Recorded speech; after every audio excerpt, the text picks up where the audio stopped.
જીવવાનું આનાથી ઘણું સારું જીવી શકાય એમ છે।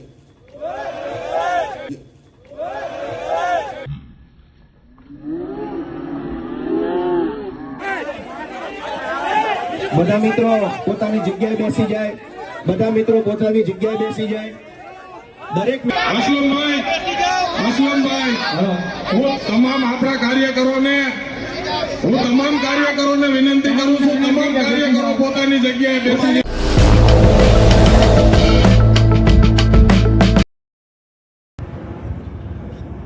તમે જુઓ, આમ આદમી પાર્ટીના નેતાઓ ગુજરાતની જનતાનો અવાજ ઉઠાવે એ ભાજપ સાખી નથી શકતો। ભાજપે કેવા કેવા તૂત અપનાવે છે, તમે કલ્પના ન કરી હોય એવી રીતે અમારી સભાઓમાં હુમલાઓ કરવામાં આવે, પ્રશ્નો પૂછવામાં આવે। થઈ શું રહ્યું છે? આજે ગોપાલભાઈ ઇટાલિયાની સભા ચાલી રહી હતી, એક વ્યક્તિ છે એ પાણીની બોટલથી હુમલો કરે છે। આ થઈ શું રહ્યું છે ગુજરાતમાં? ગુજરાત કઈ દિશામાં જઈ રહ્યું છે? આમ આદમી પાર્ટીના નેતાઓ ગુજરાતની જનતા માટે આમ આદમી બાનીને લડી રહ્યા છે, ગુજરાતની જનતાનો અવાજ બની રહ્યા છે, ગુજરાતની જનતાને જાગૃત કરી રહ્યા છે।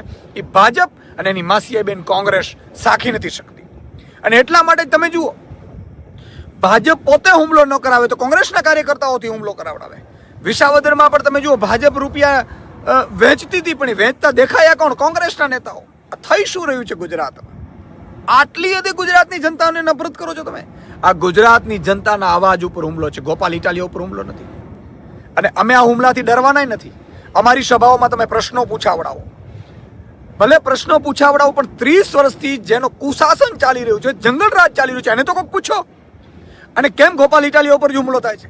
કેમ અમારા જ નેતા ઉપર હુમલો થાય છે? કેમ અમને જ સવાલ કરવામાં આવે છે? નરેન્દ્ર મોદીને કેમ કોઈ સવાલ નથી કરતો? એના ઉપર કેમ હુમલો નથી થતો? કેમ મુખ્યમંત્રી ઉપર હુમલો નથી થતો? અમિત શાહ ઉપર કેમ હુમલો નથી થતો? એનો અર્થ એ થયો કે ભાજપના નેતાઓ જ આ ખેલ કરાવડાવે છે। આના બે જ કારણ હોઈ શકે। કાં તો ભાજપના નેતાઓને સરકાર ચલાવતા બિલકુલ આવડતું નથી, જંગલ રાજ થઈ ગયું છે ગુજરાતમાં, બિહાર જેવું રાજ થઈ ગયું છે, અને કાં તો ભાજપના નેતાઓની મીઠી નજરથી થઈ રહ્યું છે। પોલીસ ઊભી છે ને હુમલો થાય। આ હુમલો કરીને તમે એવું કહેવા માંગો છો કે અમે ડરી જશું, અમે ગુજરાતની જનતાનો અવાજ બનાવવાનો ડરી જશું? તમે હળદર ઉપર, હળદર કાંડમાં જે ખેડૂતો ઉપર અત્યાચાર કર્યો અને અમારા નેતાઓ ઉપર ખોટા કેસો કર્યા, જેલમાં પૂર્યા, શું અમે ડરી જવાના છે?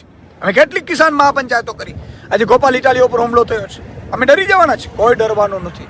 ગોપાલ ઇટાલિયા અને આમ આદમી પાર્ટીનો એક એક સૈનિક મજબૂતાઈથી બહાર આવશે, મજબૂતાઈથી ગુજરાતની જનતાનો અવાજ ઉઠાવશે। અને તમારામાં તાકાત હોય એટલા હુમલા કરાવી દેજો, તમારામાં તાકાત હોય એટલી જેલ કરાવડાવી દેજો, અને તમારામાં તાકાત હોય એટલા પ્રશ્નો પૂછાવડાવી લેજો।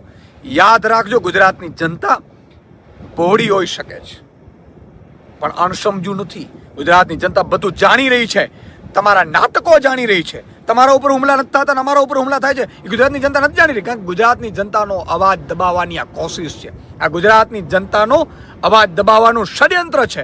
પણ અમે આ હુમલાથી ડરવાના નથી, રોકાવાના નથી। ગુજરાતની જનતાને કહી છે આ જે વ્યક્તિએ હુમલો કર્યો છે એને મુબારક, અમે કોઈ એની સામે ફરિયાદ નથી કરવાના। પણ એટલું જરૂર હું કહેવા માંગીશ, જે પ્રશ્નો પૂછવા આવે છે, હુમલા કરવા આવે છે, અમે તમારા દીકરાઓ માટે, એના ભવિષ્ય માટે લડી રહ્યા છીએ, અમે તમારા સંતાનો માટે લડી રહ્યા છીએ।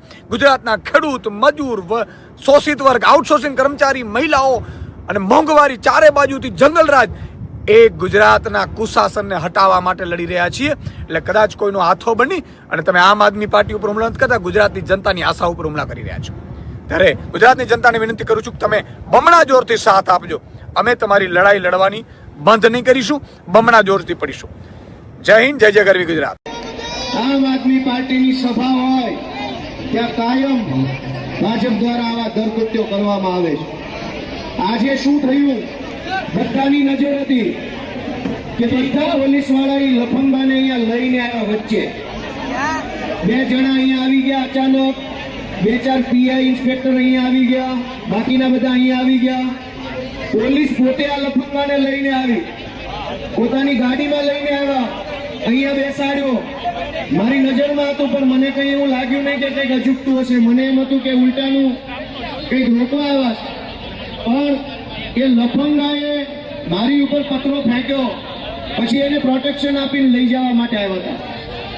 દોસ્તો તમે જુઓ કે પોલીસ પાસે આ ભાજપ વાળા શું ધંધા કરાવે છે। પોલીસનું કામ તો લોકોની રક્ષા કરવાનું હોય, એના બદલે ગોપાલ ઇટાલિયા ઉપર પથ્થરો ફેંકનારાને પોલીસ પોતાની ગાડીમાં પ્રોટેક્શનમાં લઈને અહીંયા આવ્યા અને જેવો પથ્થરો ફેંક્યો તરત લઈ જવા માટે દોડીને એસ્કોર્ટ કરી લીધો. એ એટલા માટે આવ્યા હતા કે લફંગો પબ્લિકના હાથમાં ન આવી જાય. દોસ્તો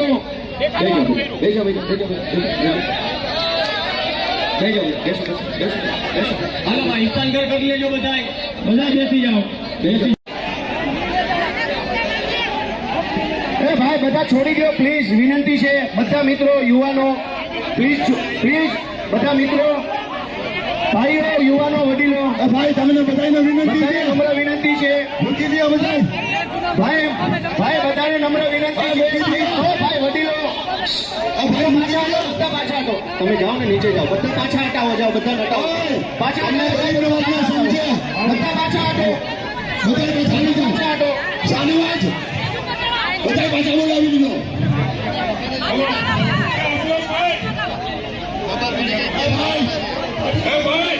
મહેરબાની ભાઈ અશોકભાઈ ની વાત આપણો 1 મિનિટ.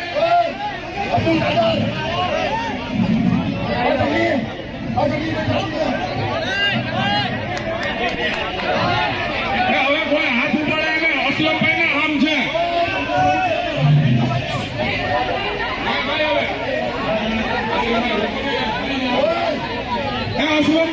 અશોકભાઈ ને સમ છે ભાઈ, કોઈ પણ માણસ એને મારે નહીં. અશોકભાઈ ના સોબંધ જે છે તમને એટલું તો સમજો મારા ભાઈ.